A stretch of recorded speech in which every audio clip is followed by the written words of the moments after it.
So now, without further ado, it is my pleasure to introduce our first panelist, Emmanuel Probst. Thank you, Helen. My name is Emmanuel Probst. I'm Senior Vice President with Ipsos. I've been in the industry for over 15 years now. I also teach consumer market research at UCLA, and I'm the author of the book Brand Hacks. Hi, I'm Hani. I'm account manager at Ipsos, working at brand health tracking team. And my main responsibility is gathering insights for consumers research. Hello, everybody. I'm Rachel Rogers. I have extensive experience in developing brand communications and brand positioning as an advertising and marketing strategist. I'm a senior leader in the Ipsos Creative Excellence practice, where we use our expertise in research and our advertising acumen to nurture creativity through the cycle for advertising development. And hello, everyone. My name is Jason McGrath. I lead our corporate reputation practice here in the US, and we help clients to measure and understand their reputation amongst a variety of different stakeholder audiences to ultimately create more effective communications and stakeholder engagement strategies. Today's topic, truth and trust in brand management, is one that's of utmost importance today, as companies are truly seeking how to expand their audience, expand the business, and gain the trust of multiple stakeholder groups. So I'd like to start today's presentation exploring the role of trust and how that yields tangible business outcomes for many companies. First, it's important to note we are in a time of crisis where trust truly is in crisis. From one of our most recent studies exploring trust in today's COVID era, we explored trust in a number of different institutions. And what we find is that the levels of distrust are beyond those that we've seen in the past. Politicians by far highly distrusted today. Even influencers, who are still often turned to by a number of brands and companies, nearly half of our respondents distrust influencers today. Advertising creates higher levels of skepticism than before. Even social media articles are viewed in questioning ways. Where we do see some bright spots are user reviews, of course, but also brands. Brands today and companies are more highly trusted than many other sources of information, than many other different stakeholder groups that we've explored. And there's a recognition that trust is essential for business success. Paul Polman, the former Unilever CEO, put this very well in this quote, that Unilever's current market capitalization is 130 billion euros, but our asset value is only 30 billion. The balance is made up by trust, our reputation, an extraordinarily valuable asset. And many companies recognize the importance of trust in maintaining and building trust. Truth has a key aspect in that, and we'll explore briefly. First, what are these tangible outcomes that trust can yield? We all intuitively know it's great if we can be a trusted brand, a trusted company, a trusted individual in our work, with our clients, with our colleagues, with our families. But for a company, what is the benefit of being trusted? Well, it builds marketing efficiency. Throughout years of research into trust and the impacts that it has on companies, what we see consistently is that when a company is trusted, there is a much greater likelihood that individuals will find that advertising from that company or brand to be more memorable, to find that advertising to be more believable. There's a greater likelihood that individuals will pay a premium for a company's products or services. And generally, that respondents in our studies indicate they will feel good about that use or have a higher likelihood to continue using those products. So the more trust a company or brand has, the more likely an individual is to use that brand, to feel good about using it, and to pay attention to that brand or company. There are other positive impacts of trust as well. Likelihood that stakeholders will engage with a company in different ways. Now, this is where we see some interesting results about the impacts of trust. There are some value neutral activities, and you see those here on the left side of the screen. Regardless of whether a company is trusted or distrusted, we see that there is a significant likelihood that respondents will look for more information about a company online or visit a company's website. Oftentimes, this is about validating an opinion or information that may have been seen, whether positive or negative. Therefore, this is why we see these to be value neutral activities. Regardless of the level of trust, individuals are likely to do this. Where trust plays a particularly important role is in decision making. The likelihood that an individual will share positive information about a company on social media, will follow a company on social media, or even consider a company or a brand as a place for employment, it requires some level of trust. And we see that trust yields a much more positive impact on these activities, these levels of engagement. One of the key questions our clients always ask is, what drives trust?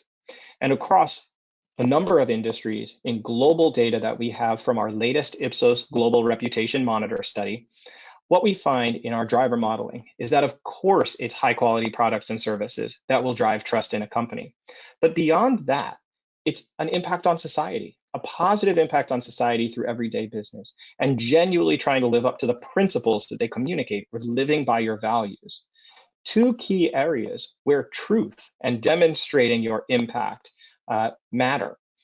Of course, we see further areas of impact of trust, having a positive impact on the economy in a given country, strong corporate heritage, caring about planet and environment, and a number of other items. But this is where we see the importance of communicating honestly, openly, transparently, and truthfully, and also working towards societal impact.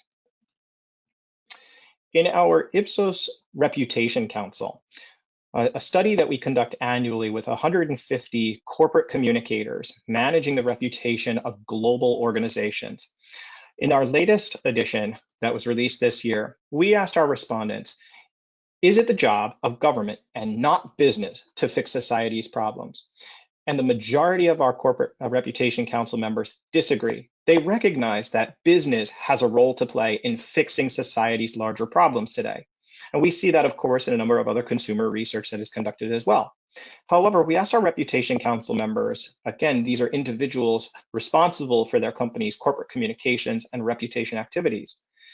Do too many businesses use the language of social purpose without committing to real change?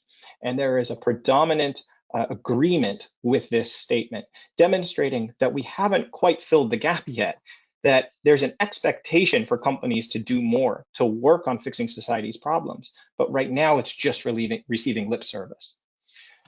Now, people want big change. And to talk about this, I'm going to turn it over to Rachel to dig a little deeper.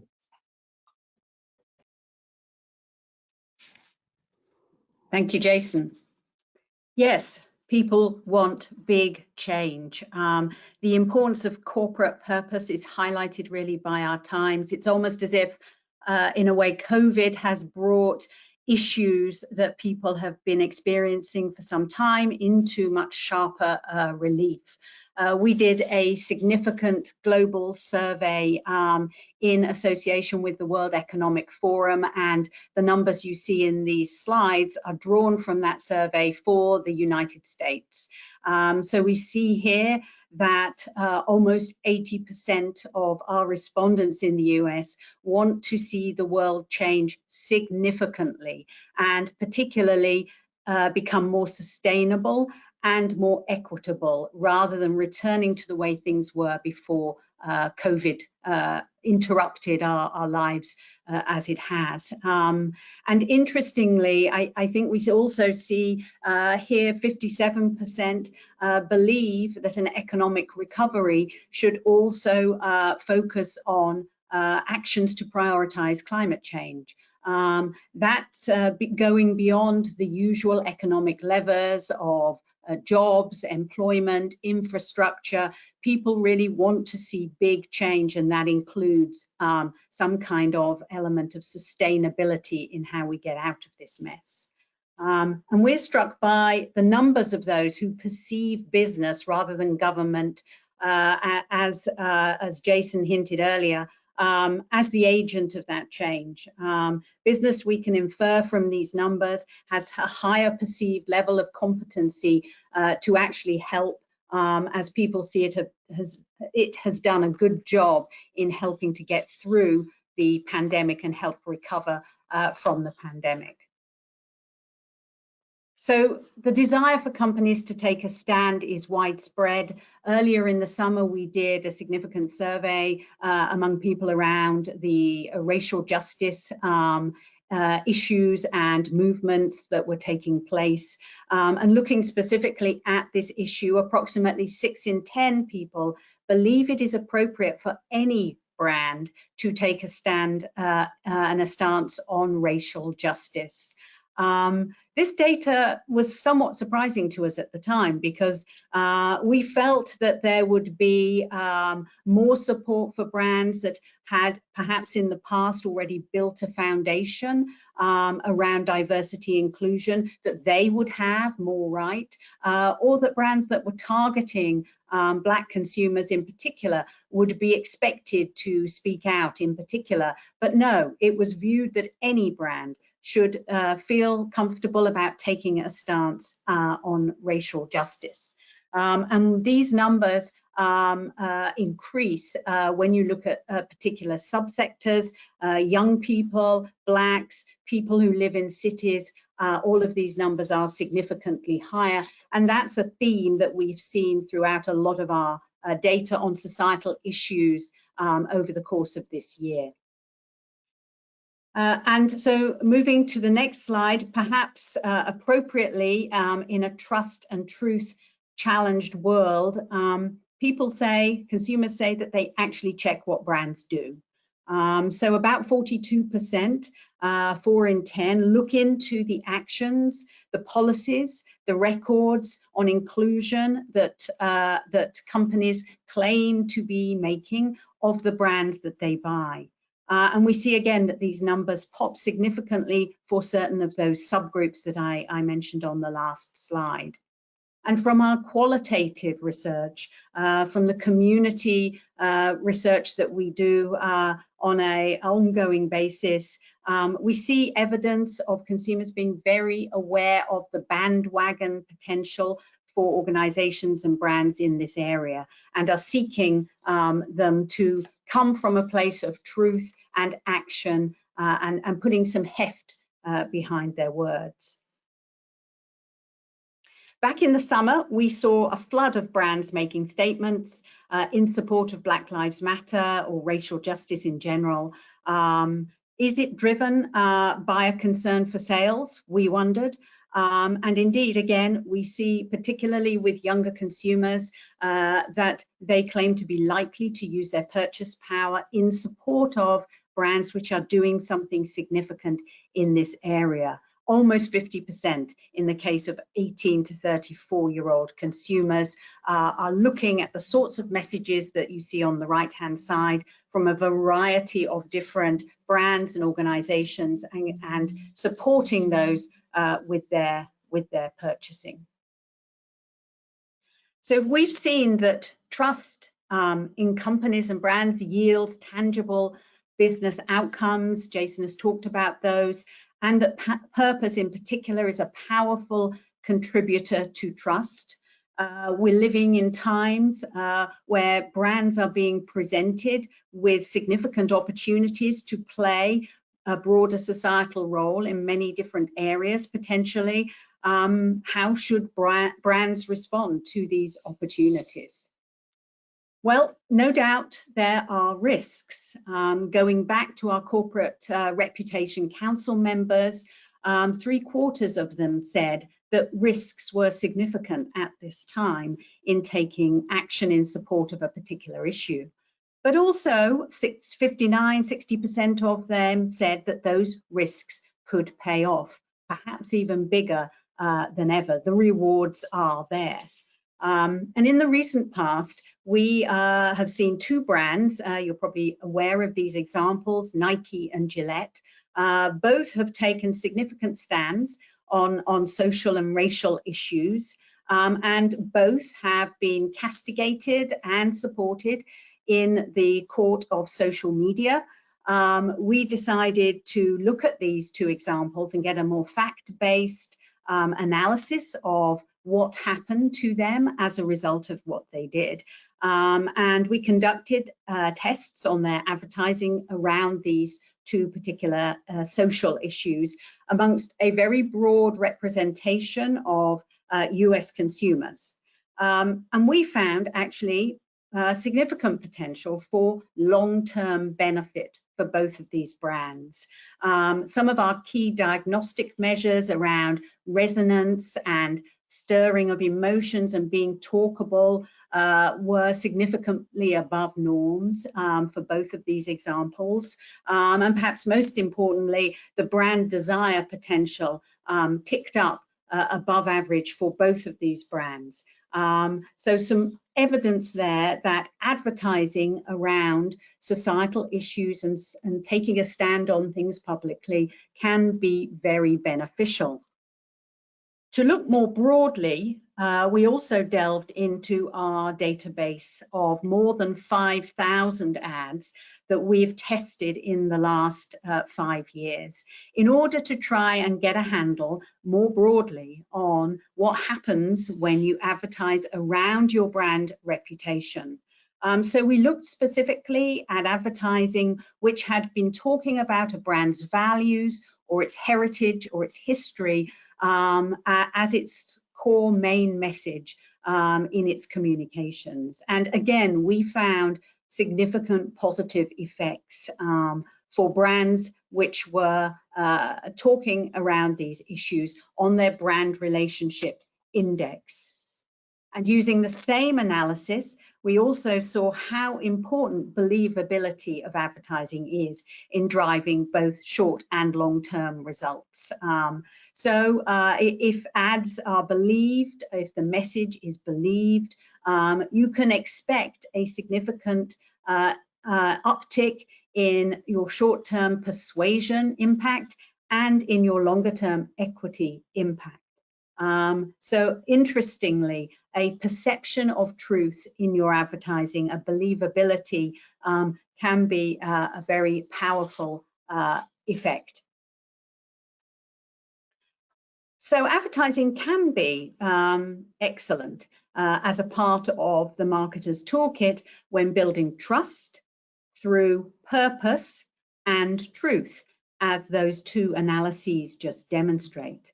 But at the same time, we live in a world of low confidence in corporate communications relative to other areas of communication and messaging and understanding and fact development. So if you look at these numbers here, drop down to almost to the bottom, and you see that communications and advertising from corporations comes in at around about 40%. Versus a number of other things that people look to for truth. And when you dig into the trusted communications a little further, you can see within that battery of different forms of corporate communications that some are definitely more trusted than others. So perhaps messaging or brand information that comes in the form of packaging or labeling or investor information, perhaps because of a perceived role for regulation, that sort of information is more highly trusted than advertising or a company blog or even a press release. So this reinforces the data that we saw earlier on consumers really checking behind the curtain, going beyond the superficial messaging of advertising, looking beyond that into what a company or a brand is actually saying in more trusted communications about what it is doing or what it believes in. So what appears to be a significant theme from our learnings is the need for brands to substantiate what they are doing and to do that in as many ways as possible. Again, back in the springtime, in the very beginning of the COVID crisis, we saw a lot of brands release highly empathetic communications that felt absolutely right for the times, talking about being supportive, talking about being there for people, being there through this situation with people, helping people. But within a fairly short period of time, our surveys would suggest perhaps by the end of May, consumers had had it with that. They really wanted to see something much more tangible coming from brands in terms of helpfulness. They wanted something constructive. Almost 50% were talking about being tired of seeing brands just offering solidarity and support. They wanted to understand, what are you actually doing? How are you actually helping me? What are you doing that's useful in this unprecedented situation to help people? So now I'm going to hand over to Emmanuel to share some further thoughts on the nature of what this constructive help can be. Thank you, Rachel. And we spoke about this a lot. It's time for brands now to demonstrate their purpose and not just talk about it. And the first thing brands can do is inform the population. When appropriate, we see that brands can speak out about specific social issues. And it's important to be very specific here. Brands can no longer make vague, washed out statements. And we'll take the example of Ben & Jerry's, the ice cream company, and they have a long history of championing social causes such as marriage equality and climate activism. And they teamed up with Vox Media to create a podcast that looks at segregation and violence against Black people. Another example is Uber. And Uber recently launched a racial injustice ad campaign, and the tagline is, "If you tolerate racism, delete Uber." We also saw some billboards that read, "Black people have the right to move without fear." What brands can do also is to educate the public. That's because besides the exception of a few niche categories like luxuries, again, brands can no longer just advertise their product. People are not just going to fantasize about the product and about advertising. Brands can also inform, educate the public. And in studies that Ipsos conducted, we see this 70% of people stated that they would hold tech companies, for example, responsible for educating people about software and platform. A good example of success here is Google with its initiative Grow with Google. And what Google does here is to help business owners rebound from the pandemic by teaching them how to manage their business remotely, create a website, connect directly with customers as an example, as well as educating the public. Also in the finance industry, here again, we see that about 3 out of 4 people from our Ipsos study feel that financial services companies must educate across those topics like investments and retirements and money management and savings. And an example of success here is Bank of America with its initiative, Better Money Habits. And that's an initiative to provide people with tools and training on making smarter financial decisions. So brands must take action. Again, from our studies, the studies we conduct at Ipsos, here's what we see, that the public expect brands to call on elected officials to, when appropriate, make donations to fight racism, to implement diversity in their organization as well. And an example now of how brands can take actions is DoorDash. DoorDash partnered with NASCAR and more specifically with Bubba Wallace, the driver, to promote #Dash to the polls. That's a campaign that was meant to teach voters, especially young first-time voters, about voting with sources. What DoorDash did as well is they created a paint scheme for the car that was shown on the Chevy Camaro that Wallace was driving on Martinsville Speedway on November 1st. And last but not least, DoorDash also provided poll workers with meals. And I will hand it over to Hania now to take us through some examples of how brands can make a difference in culture. Thanks, Emmanuel. So as part of the actions that the brand can take to gain consumers' trust, we can talk about engagement with cultural events. We know that authentic engagement with cultural events is increasingly important. Embracing a culture is how a brand can stay relevant. We know when consumers are making a decision whether or not to buy a product, they're not only thinking about price and quality, but they want to choose a brand that reflects their interest and support the issues that they hold very closely to their heart. We see example of that, for example, in a community experience by Lululemon in China called Unroll China. Lululemon acknowledged that landscape of the consumers in China is shifting. They are prioritizing a personal growth over consumptions. So they're creating these community experiences with the goal and purpose of elevating personal growth over consumption. And we see other example of these kind of campaigns called This Girl Can by Sport England. This campaign was initially launched in 2015, but in 2020 they also relaunched the campaign by highlighting the inventive ways in which the woman can keep active during the challenging times of pandemic. Brand can also associate with pop culture. This is especially important when consumers need to be reassured. So brands can lean towards the pop culture that consumers are familiar with. We see examples of that in ads by Advanced Auto Parts launching their Die Hard car battery line starring Bruce Willis, or Airbnb creating a sleeping over experience at the last surviving blockbuster. We also see Budweiser taking a stance and relaunching a WhatsApp ad with the quarantine theme remake to be relevant during this year.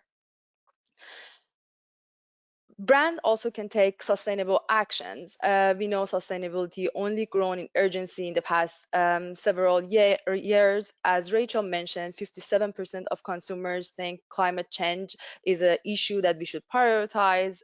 We see sustainable action across different businesses, from clothing, Patagonia and Tom's, to food industries. We see Beyond Meat and Numi Tea, cleaning products, 7th Generation, and in the tech industries. Apple is now running all offices and data support centers with renewable energy, and they have plans to have products all clean by 2030.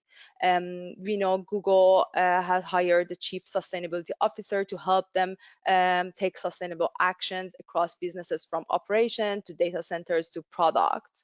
They have tools such as Your Plan, Your Planet, which is for normal consumers. They can use it to get science-based tools on how they can live more sustainable daily lives.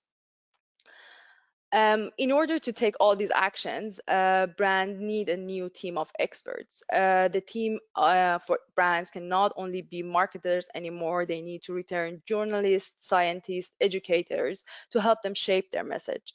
We have seen a urgency in hiring a role as a chief diversity officer. This is a new leadership, corporate leadership role, and in the past few months, we have seen a lot of postings for this type of job, or people get hired across businesses from fashion industries to pharmaceuticals and to tech industry.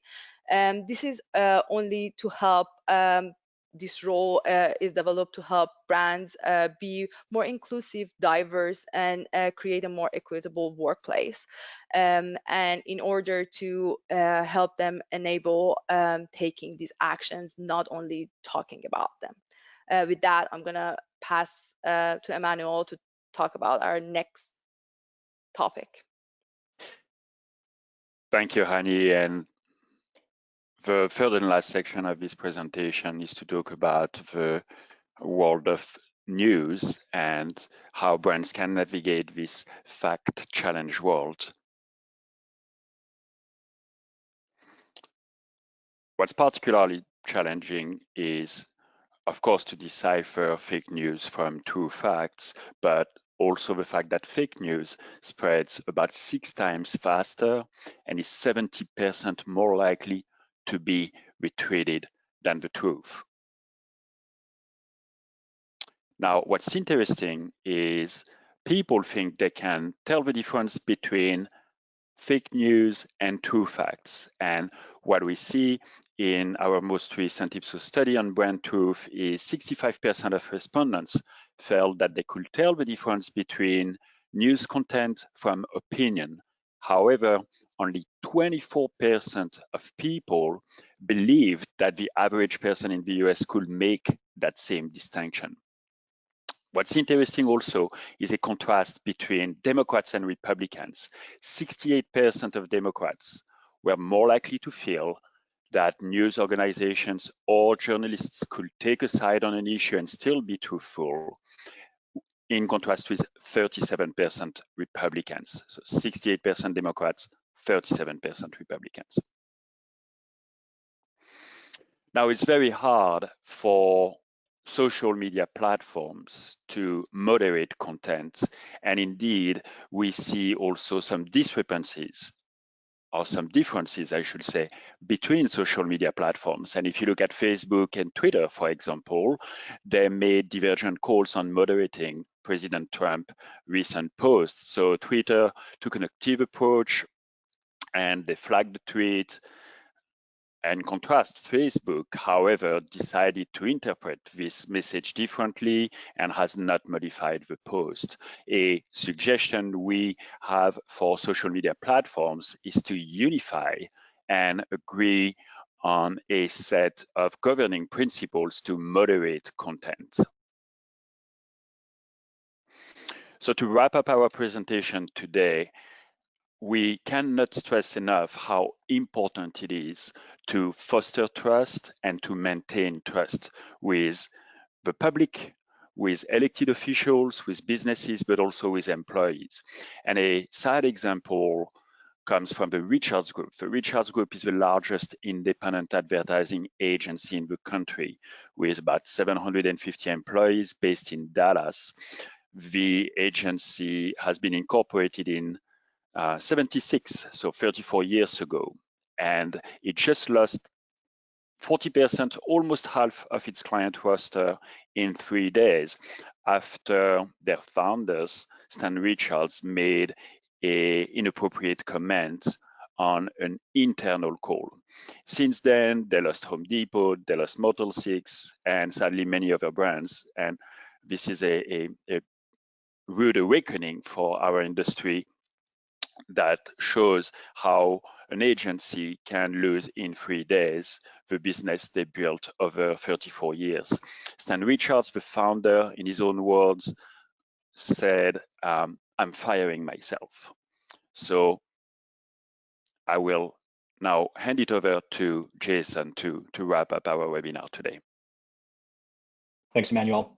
And I'd like to wrap it up with the second half of that Paul Pullman quote that I mentioned earlier. And the second half of that quote is what we've seen in that example from the Richards Group. Reputation has a habit of arriving on foot and departing on horseback. You can lose trust in an instant, and it takes a long time to build that bank of goodwill. And so hopefully through today's presentation and the principles of building trust and truthful, open, honest, and transparent communications, there is a path forward to tangible outcomes for your business in building trust and through truth. So I'd like to open it up now for questions. Thank you.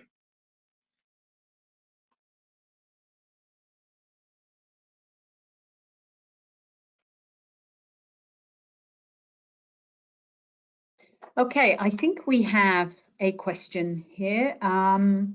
This writer has said, my conclusion, it's just not enough just to be a truthful, honest brand. You have to do more. Can you build on that point a bit more, please? So maybe Jason, you'd like to take that one?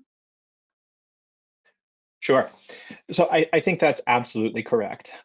Truthful, honest communications are the bedrock, of course, but there is a greater expectation today. We see that in our consumer research. We see that from the experts who are managing reputation for the companies that they work at, that there is a greater expectation today that companies will take a stand on key societal issues, that companies will help to make societal gains, that diversity, equity, and inclusion is a foundational aspect of business now as well. And we see that through the increasing chief diversity officer listings that are up and the focus on this. So I absolutely agree. Actions speak louder than words, but understanding how different stakeholders find truth helps us to ensure that we're cutting through the noise and getting that information out there in a way that will be understood and appreciated. Thank you, Jason. And another question here. We are a brand with multiple audiences and stakeholder groups. Beyond consumers, can you speak to this topic on other target audiences? Emmanuel, I think that's one you should take. Yeah, thank you, Rachel. I feel we briefly touched on this. And while we often talk about communication to consumers, many brands are concerned with communication to elected officials, to journalists, and to businesses. And I'm thinking in a nutshell, number one, you cannot be everything to everyone. Number two, you want to communicate with specific actions towards each of these groups and be sensitive of their differences indeed. I think that's something that Google demonstrates really well. We spoke about the Grow with Google initiative, and here the message resonates, I believe, with consumers. That is, Google offers training tools and resources to help people grow their digital skills. It also resonates with businesses. That is how to rebound from the pandemic. And ultimately, it has a positive impact, I believe, on elected officials that see Google as making a contribution to economic recovery and to society at large. I think the other piece I'd add to that, Emmanuel, is that we see this oftentimes in the corporate reputation work we do, which is multi-stakeholder, understanding not just what the different equities are in a company and the strengths and perceived weaknesses according to different stakeholder audiences, but in the broader context of an industry or society, what are the issues that different stakeholders care about? How do they associate your company or your brand with those issues? Where is there white space for the company or brand to take action on those issues that is true to your values and true to what you believe in? And it may differ across the different stakeholder audiences. So understanding that helps to tailor your communications, your engagement strategies with different stakeholder audiences, and can potentially inform the initiatives that you actually proceed with on how those will play out with different groups.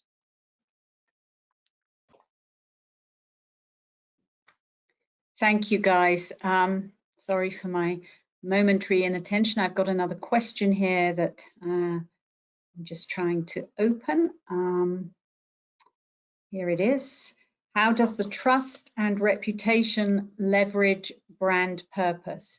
There has been a lot of discussion on the importance of having a brand purpose established way before any crisis. Many companies have been trying to create it in response to crises, and it has backfired as not authentic. Do you agree? Can you build upon that? I can make some comments on that, but I see you nodding your head there, Emmanuel, so I'm going to ask you to go first. Oh, thank you, Rachel. And thank you to our listener for asking this question. Look, brand purpose has been a topic for what, 5-7 years now, and I feel that brands were quick to jump on the bandwagon because all of a sudden everyone needs to have a purpose. And truthfully, two things are important. Number one is to adopt a purpose that aligns with your brand. And let me take an example. If we think of National Geographic, for example, well, they have a built-in purpose to help save the environment.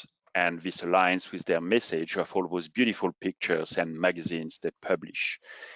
In contrast, we remember when Pepsi created an ad in-house with Kendall Jenner to stop a Black Lives Matter type of protest. Well, with no offense to Pepsi, that's a great, reputable American brand, and of course, with no offense to Kendall Jenner, whom is a talented young lady, but the story didn't add up, and candidly was likely not the place for Pepsi to combat this Black Lives Matter issue. So the point I'm making is, number one, adopt a brand purpose that aligns with your message and with your product. And number two, most importantly, demonstrate this purpose each and every day, not just when something happens, like the pandemic or maybe a general election or any form of major events that we see in the news. Great, Emmanuel, thank you. And I just wanted to add one point, which is from the survey that we did around the racial justice movement, in answer to this question about, you know, can you do something in the heat of the moment?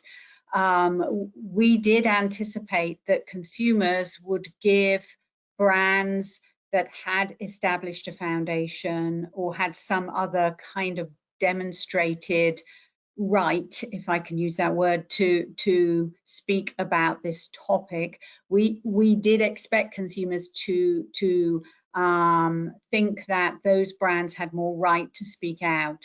As from the data I showed earlier, what we found was that actually consumers were willing and open to any brand speaking on this topic, and we spent a bit of time discussing why that might be. And I think just intuitively and qualitatively, we came to the conclusion that this was an issue that had, for many consumers, such a kind of overwhelming rightness to it, that they felt it should be something that is widely supported and adopted as a cause by brands.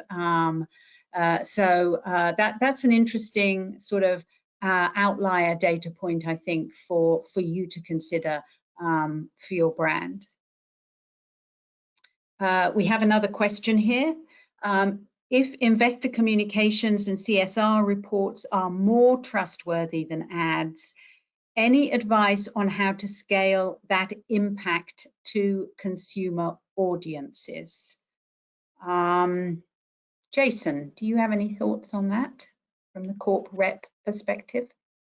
It's a challenging nut to crack because where you get the most consumer eyeballs, of course, is packaging and advertising, and less follow through on some of the behaviors that we see indicated in survey research, like looking up more information, digging deeper.